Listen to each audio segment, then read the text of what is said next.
नमस्कार बच्चों। आज हम आपकी पुस्तक व्यवसायिक अध्ययन के 10वें अध्याय का पहला भाग पढ़ने जा रहे हैं। इस अध्याय का नाम है आंतरिक व्यापार।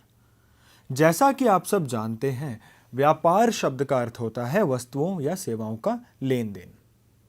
अब यह लेन देन किस सीमा में हो रहा है, उसके आधार पर इसे या तो आंतरिक व्यापार कहा जाता है या अंतर्राष्ट्रीय व्यापार। जब हम आंतरिक व्यापार की बात करते हैं तो इसका अभिप्राय होता है किसी एक देश की सीमा के भीतर किया गया लेन देन, इसलिए इसे आंतरिक व्यापार कहते हैं। तो इसका नाम बहुत ही सरल रखा गया है।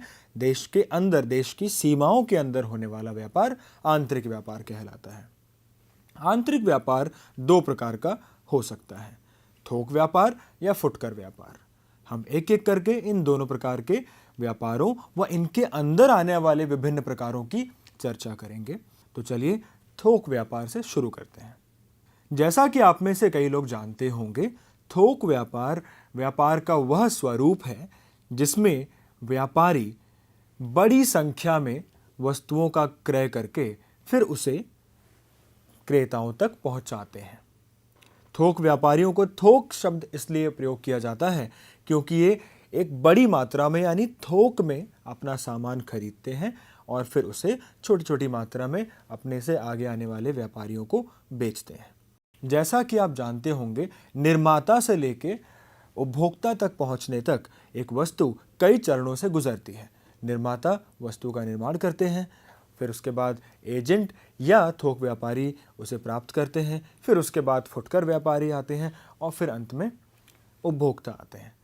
तो थोक व्यापारी जो हैं वो एक प्रकार से निर्माताओं और फुटकर व्यापारियों के बीच एक पुल का काम करते हैं, वो उन दोनों को जोड़ने का काम करते हैं।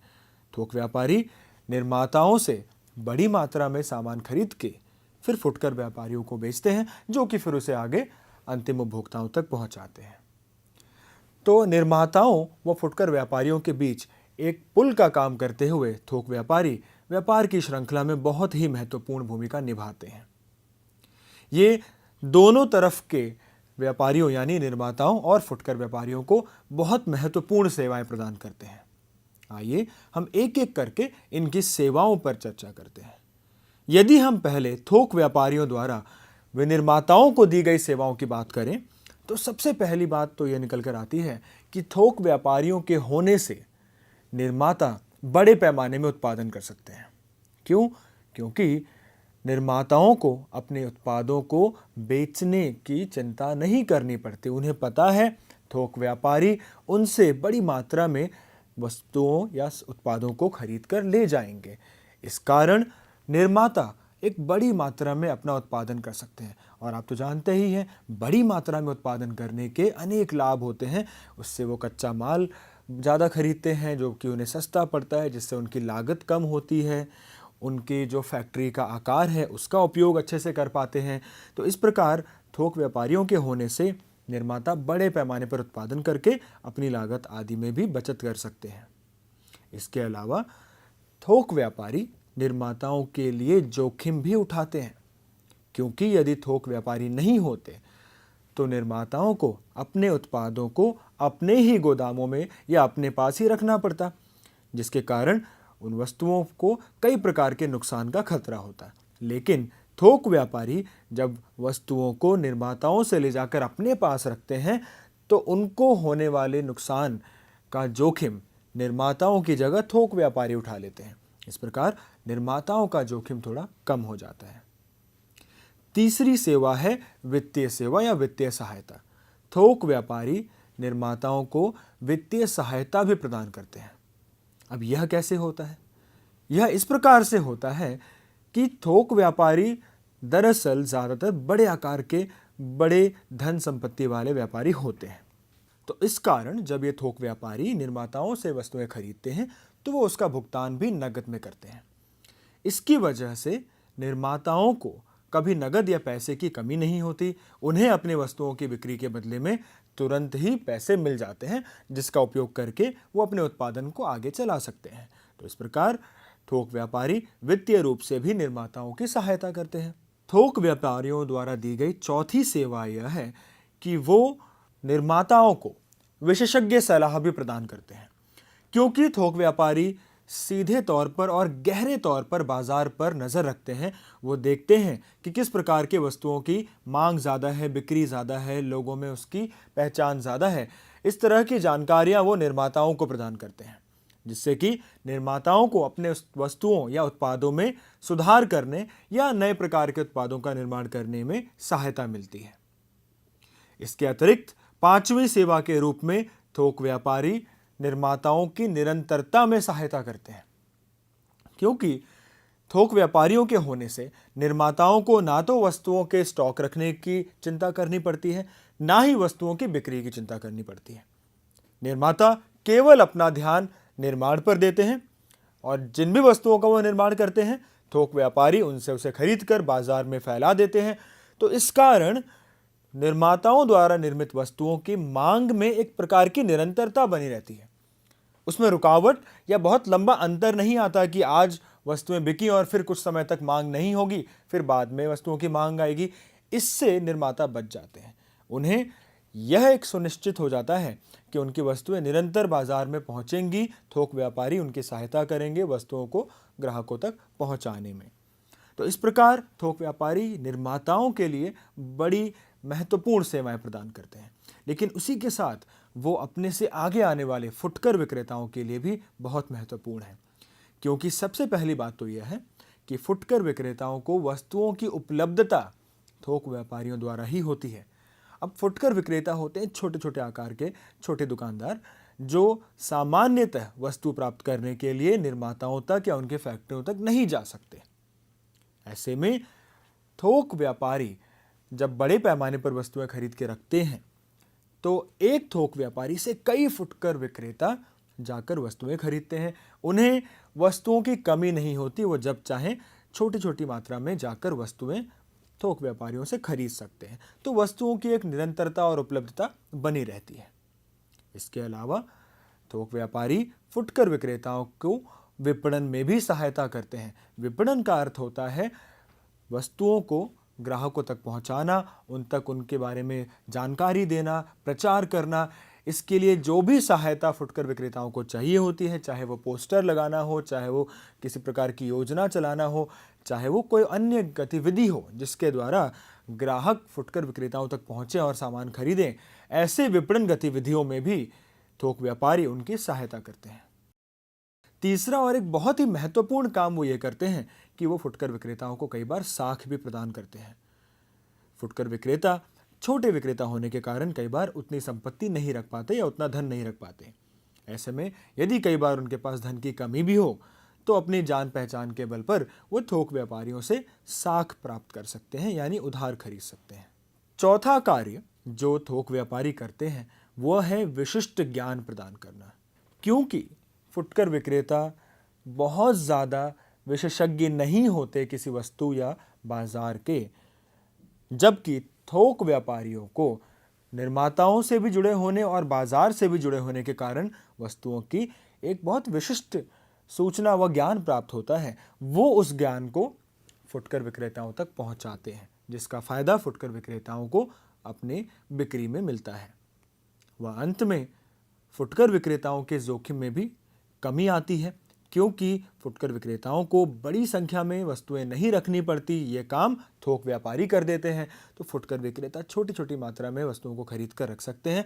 उन्हें जमा रखने या गोदाम में रखने जैसी जोखिमों को नहीं उठाना पड़ता। थोक व्यापारियों द्वारा फुटकर व्यापारियों को दिया गया पांचवा कार्य या सेवा है जोखिम में भागीदारी, क्योंकि थोक व्यापारी बड़ी मात्रा में वस्तुओं को अपने पास रखते हैं और फुटकर विक्रेताओं को उनसे छोटी छोटी मात्रा में खरीदने की सुविधा होती है।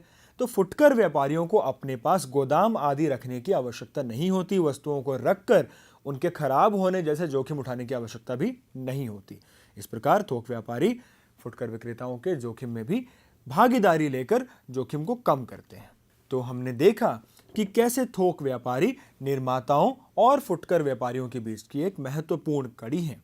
ठीक उसी प्रकार फुटकर व्यापारी भी व्यापार की श्रृंखला में एक बहुत ही महत्वपूर्ण भूमिका निभाते हैं, क्योंकि वो सीधे तौर पर उपभोक्ताओं से जुड़े हुए होते हैं। तो फुटकर व्यापारी उपभोक्ताओं और थोक व्यापारियों या हम कह सकते हैं कि निर्माताओं के बीच की कड़ी होते हैं।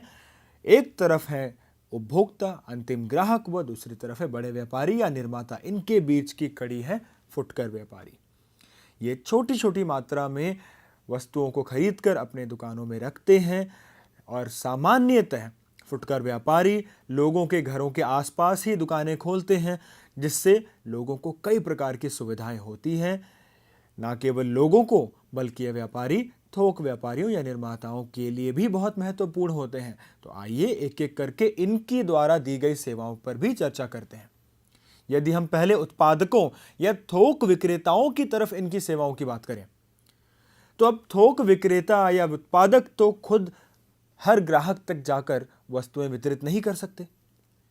वो बड़ी मात्रा में वस्तुओं को लेकर रखते हैं, तो उनके वितरण का कार्य करने में सहायता करते हैं फुटकर व्यापारी।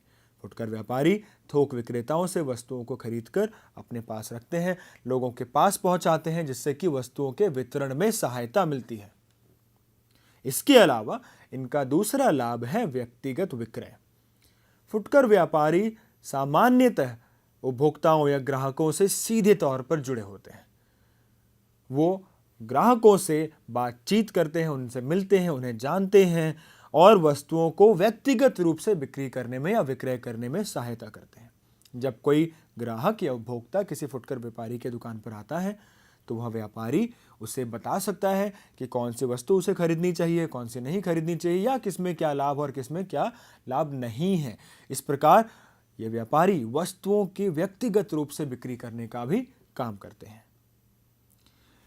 तीसरा फायदा इनका यह है कि ये उत्पादकों या व्यापारियों को बड़े पैमाने पर परिचालन करने में सहायता करते हैं, क्योंकि फुटकर व्यापारी ही हैं जो भले ही छोटी छोटी मात्रा में, कम मात्रा में सही, लेकिन वस्तुओं को दूर दूर तक हर ग्राहक या उपभोक्ता तक पहुंचाते हैं।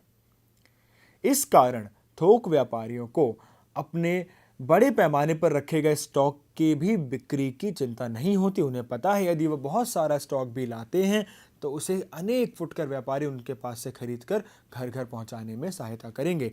इस कारण थोक व्यापारी बड़े पैमाने पर अपना काम कर सकते हैं। वह अंत में फुटकर व्यापारी बाजार या उपभोक्ताओं से सीधे जुड़े होने के कारण बहुत महत्वपूर्ण सूचनाएं एकत्रित कर सकते हैं। वह यह बता सकते हैं कि उपभोक्ताओं को क्या चीज़ें पसंद आ रही हैं, क्या नहीं आ रही, उपभोक्ता किस प्रकार की वस्तुएं चाहते हैं या किस प्रकार की सेवाएं चाहते हैं। इस तरह की अनेकों सूचनाएं एकत्र करके ये व्यापारी थोक व्यापारियों या उत्पादकों तक पहुंचा सकते हैं, जिसका फायदा उत्पादकों को अपनी वस्तुओं को बेहतर बनाने में मिलता है। उत्पादकों आदि को दी गई सेवाओं के अतिरिक्त फुटकर व्यापारी उपभोक्ताओं के लिए बहुत महत्वपूर्ण होते हैं। ये इन्हें निम्नलिखित सुविधाएं प्रदान करते हैं। सबसे पहला, उत्पादों की नियमित उपलब्धता। उन्हें कहीं दूर जाने की और वस्तुओं की कमी की चिंता नहीं करनी पड़ती, क्योंकि सामान्यतः आसपास कई सारे फुटकर व्यापारी होते हैं। तो जो भी वस्तु उन्हें चाहिए, जो भी उत्पाद उन्हें चाहिए, वह नियमित रूप से उपभोक्ताओं को उपलब्ध होता है। इसके अलावा यदि कोई नया उत्पाद बाजार में आया है तो इसकी सूचना तुरंत फुटकर व्यापारियों के पास आती है। फुटकर व्यापारी उन सूचनाओं को ग्राहकों तक पहुंचाते हैं, या तो बोलकर या किसी पोस्टर या अन्य सूचना माध्यम के द्वारा से। इसके अलावा फुटकर व्यापारी ग्राहकों को कई बार बिक्री के बाद की सेवाएं भी देते हैं। वस्तुओं की बिक्री के बाद यदि उपभोक्ताओं को किसी प्रकार की समस्या आती है, उन्हें वस्तुओं के उपयोग से जुड़ी कोई सूचना चाहिए या किसी अन्य प्रकार की सेवा चाहिए, तो वो सीधे उस दुकानदार या उस फुटकर व्यापारी के पास जाते हैं जिससे उन्होंने खरीदा है। कई बार फुटकर व्यापारी ही इस प्रकार की सेवाएं प्रदान करके उपभोक्ताओं की चिंताओं का निवारण कर देते हैं।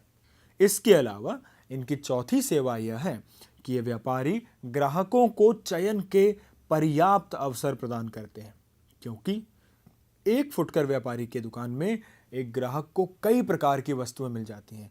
एक ही श्रेणी की वस्तु के भी कई अवसर उसके पास उपलब्ध होते हैं। वो आसानी से चयन करके वस्तुएं खरीद सकते हैं। वह अंत में ये उपभोक्ताओं को उधार की सुविधा भी देते हैं, जिससे कि कई बार ऐसे उपभोक्ता जिन्हें किसी प्रकार के पैसे की कमी है, वह कुछ समय के लिए उधार लेकर भी अपनी ज़रूरतें पूरी कर सकते हैं। तो हमने देखा कि कैसे फुटकर व्यापारी एक बहुत महत्वपूर्ण भूमिका निभाते हैं, खासकर इसलिए भी क्योंकि वो उपभोक्ताओं से जुड़े हुए हैं। उपभोक्ता जो कि किसी भी व्यापार कड़ी में शायद सबसे महत्वपूर्ण बिंदु होते हैं, उन्हें सेवाएं प्रदान करके फुटकर व्यापारी भी एक बहुत महत्वपूर्ण भूमिका निभाते हैं। अब आइए हम देखते हैं कि फुटकर व्यापार भी कितने प्रकार का होता है। बच्चों, जब हम इन व्यापारियों के प्रकारों की बात करेंगे तो मैं चाहूंगा कि आप यह भी सोचें कि आपने इस प्रकार के व्यापारी या विक्रेता अपने आसपास कहाँ देखे या किस प्रकार से देखे, क्योंकि ये सभी चीज़ें ऐसी चीज़ें हैं जो हम अपने दैनिक जीवन में बड़े आसानी से अपने आसपास देख पाते हैं। यदि हम इसे उनसे जोड़कर देखेंगे तो हमें इन्हें समझने में भी आसानी होगी। फुटकर विक्रेताओं को दो श्रेणियों में बांटा जाता है। पहला भ्रमणशील फुटकर विक्रेता व दूसरा स्थायी दुकानदार। आज हम भ्रमणशील फुटकर विक्रेताओं पर चर्चा करेंगे। भ्रमणशील फुटकर विक्रेता, जैसा कि इनके नाम से ही स्पष्ट होता है, ये वो हैं जो एक जगह पर स्थिर होकर एक स्थिर दुकान या अपने सामान को एक जगह हमेशा के लिए रखकर नहीं बेचते। ये भ्रमण करते रहते हैं, यानी ये अपने विक्रय स्थल को बदलते रहते हैं। ये सामान्यतः छोटे व्यापारी होते हैं जिनके पास सीमित साधन होते हैं। ये प्रतिदिन उपयोग में आने वाली उपभोक्ता वस्तुओं जैसे कि प्रसाधन सामग्री, फल, सब्जियों आदि का व्यापार करते हैं। ये कई बार लोगों को, ग्राहकों को उनके घरों पर वस्तुएं उपलब्ध कराने पर भी ध्यान देते हैं, और जैसा कि मैंने कहा, इनका कोई व्यापारिक नियत स्थान नहीं होता। ये अपने माल का स्टॉक अपने घर में या किसी अन्य स्थान पर रखते हैं, फिर अपने व्यापार के स्थान को समय समय पर बदलते रहते हैं। आइए भ्रमणशील फुटकर विक्रेताओं में आने वाले तीन मुख्य प्रकार के विक्रेताओं पर चर्चा करें। सबसे पहले हैं फेरी वाले विक्रेता। फेरी वाले विक्रेताओं को हम सब ने हमारे देश में गली कूचों में घूमते हुए देखा होगा। खिलौनों से लेकर, सब्जियों से लेकर कई छोटी छोटी दिनचर्या की वस्तुएं ये या तो अपने सर पर या किसी ठेले आदि पर रखकर घर घर जाकर बेचते हैं। इन्हें कई बार आवाज़ें लगानी पड़ती है, ग्राहकों को बताना पड़ता है कि वो उनकी गली या उनके मोहल्ले में आए हुए हैं, जिसे देखकर फिर लोग इनके पास आकर इनसे सामान खरीदते हैं। तो फेरी वाले विक्रेताओं का सबसे बड़ा फायदा तो यह है कि ये सीधे हमारे घर तक आकर हमें वस्तुएं उपलब्ध कराते हैं। लेकिन इनकी एक कमी यह हो जाती है कि इनके पास हम बहुत अच्छी गुणवत्ता वाले वस्तुओं की उम्मीद नहीं कर सकते। ये हमें सस्ती और छोटी वस्तुएं निरंतर उपलब्ध करा सकते हैं, लेकिन यदि हम बड़ी वस्तुएं और अच्छी गुणवत्ता की वस्तुएं चाहते हैं तो ये शायद हमारे लिए उचित नहीं होंगे। इसके अलावा दूसरे प्रकार के भ्रमणशील फुटकर विक्रेता हैं सावधिक बाजार व्यापारी। सावधिक बाजारों का भारत के कई शहरों में काफ़ी चलन है। जैसे दिल्ली जैसे शहर में भी अलग अलग दिनों पर अलग अलग जगहों पर कुछ विशेष बाजार लगते हैं, चाहे वो मंगलवार को लगने वाला मंगल बाजार हो या बुध बाजार, या ऐसे अनेक बाजार हैं जो एक निश्चित अवधि पर लगते हैं। यह हमेशा स्थायी रूप से बाजारों के रूप में स्थापित नहीं होते। यदि एक मंगल बाजार है या मंगलवार को लगने वाला बाजार है, तो यदि एक मंगलवार को वह बाजार लगा तो अब वो अगले मंगलवार को लगेगा। ऐसे में इन बाजारों में अपनी दुकान, अपना व्यवसाय लगाने वाले व्यापारी स्थिर रूप से तो नहीं लगा सकते। इस कारण ये एक अस्थिर ढांचा तैयार करके जिस अवधि या जिस दिन वह बाजार लगता है वहां अपने दुकान को लगाते हैं, और फिर वह दिन खत्म होने पर वह उसे समेट कर ले जाते हैं, फिर किसी और जगह पर उसे लगाते हैं। तो क्योंकि इनके पास कोई स्थिर जगह नहीं है, ऐसे में ये अपने पास बहुत बड़ी या बहुत महंगी वस्तुएं नहीं रखते, ये भी सस्ती वस्तुएं रखते हैं। वह दिन प्रतिदिन काम आने वाली वस्तुओं में ही लेन देन करते हैं। इसके बाद तीसरे प्रकार के भ्रमणशाली व्यापारी हैं पटरी विक्रेता। पटरी विक्रेता वो विक्रेता होते हैं जो गलियों के कोनों पर या चौराहों पर या बस स्टैंड के पास, रेलवे स्टेशन के पास या ऐसी जगहों पर पटरियों के रूप में अपनी दुकान को लगाते हैं जहां सामान्यतः बहुत भीड़ इकट्ठा होती है। जैसा कि मैंने बोला, बस स्टैंड या रेलवे स्टेशन आदि ऐसी जगहें हैं जहां थोड़ी देर के लिए काफ़ी सारे लोग आते हैं। ऐसे में इन विक्रेताओं को अच्छी खासी उपभोक्ताओं की संख्या मिल जाती है। हालांकि इसमें एक समस्या यह होती है कि इस प्रकार के जो भावी उपभोक्ता हैं वो उन जगहों पर लंबे समय के लिए नहीं आते, वो जल्दी में होते हैं या वो चलते फिरते होते हैं, तो कई बार वो ऐसे पटरी विक्रेताओं के पास रुककर सामान नहीं खरीदते। इसके अलावा पटरी विक्रेताओं के पास मिलने वाला सामान या वस्तुएं भी निम्न गुणवत्ता की होती हैं।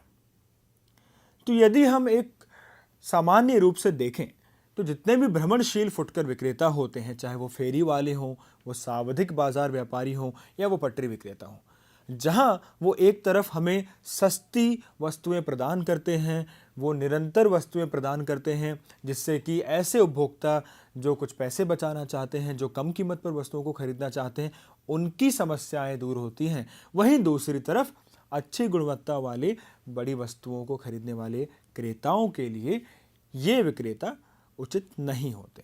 तो बच्चों, आज हमने आंतरिक व्यापार के अर्थ को जाना व इसके दो मुख्य प्रकारों थोक व फुटकर व्यापार के बारे में समझा। इसके पश्चात हमने फुटकर व्यापार के अंदर आने वाले भ्रमणशील फुटकर व्यापारियों की चर्चा की है। इस अध्याय के अगले भाग में हम स्थायी दुकानदारों के बारे में चर्चा करेंगे व कुछ अन्य महत्वपूर्ण बिंदुओं से भी आपको अवगत कराएंगे। मैं आशा करता हूं कि आज का यह भाग आपको अच्छे से समझ आया होगा। आज के लिए इतना ही। धन्यवाद।